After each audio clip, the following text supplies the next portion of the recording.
Das agro in West Bengal.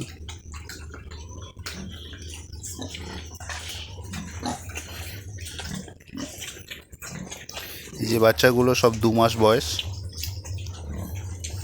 এই বাচ্চাগুলো সবে উইনিং হয়েছে, 1.5 মাস বয়স হয়েছে। এটা হচ্ছে যে মাদারের বাচ্চাগুলো দেখালাম, সেই মাদার দুটো। এটা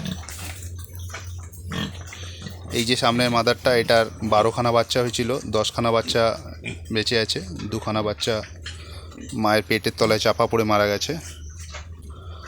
আর এটা হচ্ছে এর 10খানা বাচ্চা হয়েছিল, 10খানা বাচ্চাই বেঁচে আছে।